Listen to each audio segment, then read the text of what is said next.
Hello दोस्तों, स्वागत है आपका उमा मोटिवेशन में। और मैं हूँ आपकी दोस्त उमा।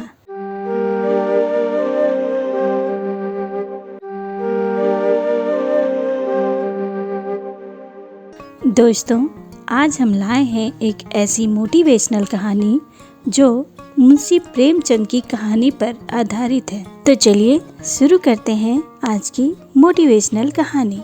एक गांव में एक युवा सेठ रहता था। उसकी एक सुंदर सी पत्नी, एक प्यारा सा बेटा था। सब कुछ अच्छा था उनकी जिंदगी में। चारों तरफ बस खुशियां ही खुशियां थीं। पर एक दिन वह सेठ बीमार हो गया। बीमारी भी ऐसी कि किसी भी दवा से वह सही नहीं हो पा रहा था। धीरे धीरे वक्त बीत रहा था और साथ ही साथ उस युवा सेठ की बीमारी भी बढ़ती ही जा रही थी। उसके इलाज में काफी पैसा खर्च हो रहा था, पर बीमारी थी कि ठीक होने की जगह बिगड़ती ही जा रही थी। अब युवा सेठ बहुत ही कमजोर और बूढ़ा नजर आने लगा था।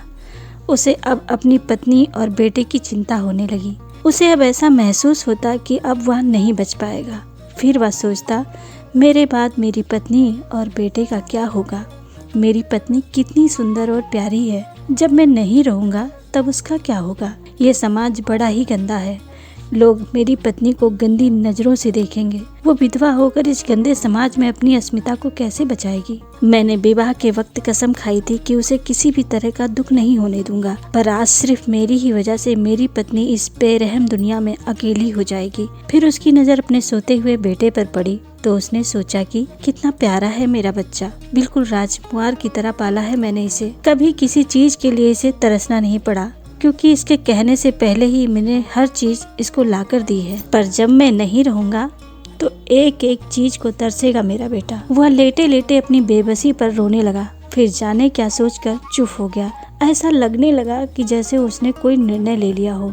दूसरे दिन जब रात में उसकी पत्नी और बेटा सो रहे थे, तभी वह धीरे से उठा। फिर उसने अलमारी खोली, उसमें से एक शीशी निकाली और उसका ढक्कन खोलकर उस शीशी से कुछ अपनी पत्नी और बेटे के मुख में डाल दिया। युवा सेठ ने उस शीशी में जहर रखा हुआ था। उसने सोच लिया था कि जब मैं नहीं रहूंगा तो ये लोग भी जीकर क्या करेंगे।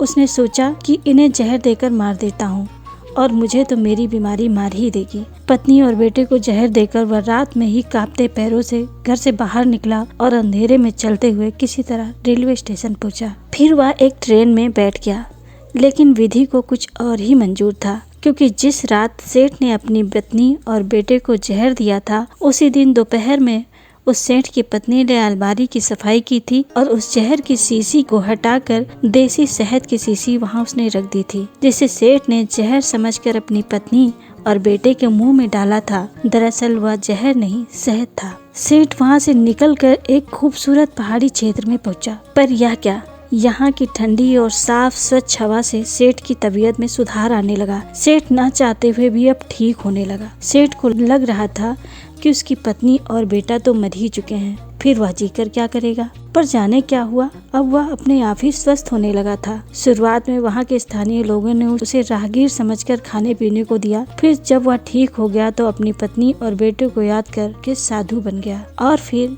कई साल बीत गए। वह सेठ साधु बनकर लोगों को भाग्य बताता और लोग उसे साधु समझकर दान देते। इस तरह 15 वर्ष बीत गए।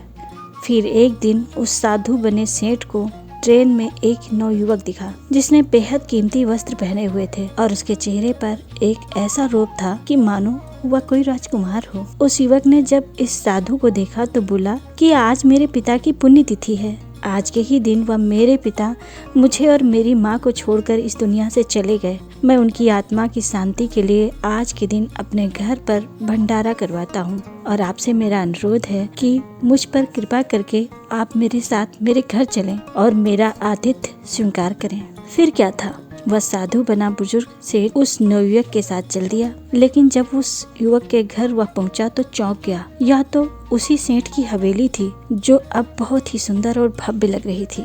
हवेली से थोड़ी ही दूरी पर एक स्कूल था, जो उसी सेठ की याद में बनवाया गया था। और जब उस नवयुवक की माँ को साधु बने सेठ ने देखा तो वह पूरी तरह चौंक गया। उसकी पत्नी ने भी उसे फौरन पहचान लिया। वह अब तक एक विधवा की तरह जी रही थी। दोनों ही पति पत्नी की आंखों में आंसू आ गए। फिर उसने सबके सामने अपने घर छोड़ने को लेकर अब तक की सारी कहानी बता दी। उसके बाद वह साधु बना व्यापारी बोला कि मुझे लगता था कि मेरे बिना मेरी पत्नी और मेरे बेटे का क्या होगा, पर आज मेरी समझ में आ गया है कि हम तो मात्र एक जरिया हैं। इस संसार में माता पिता अथवा पति पत्नी या फिर किसी और रिश्ते के प्रति अपनी जिम्मेदारी निभाते हुए जीवन को सुचारू रूप से चलाने का जरिया। पर यदि हम यह सोचने लगे कि हमारे बिना अगले का क्या होगा या फिर हम नहीं रहेंगे तो हमारे अपने हमारे बिना मर जाएंगे, तो यह बिल्कुल गलत है। क्योंकि इंसान दुनिया में आता भी अकेले है और जाता भी अकेले है। किसी के आने जाने से दूसरे का जीवन खत्म नहीं हो जाता, क्योंकि जो होना है वह तो होगा ही। अतः बहुत ज्यादा सोचकर दुखी होना व्यर्थ है, क्योंकि किसी को नहीं पता कि आने वाला वक्त कैसा होगा। लेकिन हम सब आने वाले समय को बेहतर बनाने में अपने आज को बिगाड़ते रहते हैं। हर माता पिता चाहते हैं कि उनके बच्चे आगे बढ़ें, जीवन में कुछ अच्छा करें, और ज्यादातर माता पिता पूरा जीवन इसी कोशिश में लगे भी रहते हैं कि उनके बच्चों का भविष्य बेहतर हो जाए। पर क्या हर माँ बाप अपने बच्चे को कामयाब होता देख पाते हैं? दोस्तों, हमारी इस कहानी का तात्पर्य है, आने वाले समय में किसके जीवन में क्या होगा यह पूरी तरीके से हमारे हाथ में नहीं है। हम मात्र एक जरिया हैं, अपने बच्चों को अच्छी परवरिश, अच्छे संस्कार देने का जरिया। दोस्तों, हमें उम्मीद है आपको हमारी यह कहानी जरूर पसंद आई होगी। ऐसी ही और मोटिवेशनल कहानियों के लिए प्लीज हमारे चैनल को लाइक, शेयर और सब्सक्राइब करना न भूलें। Thanks for watching.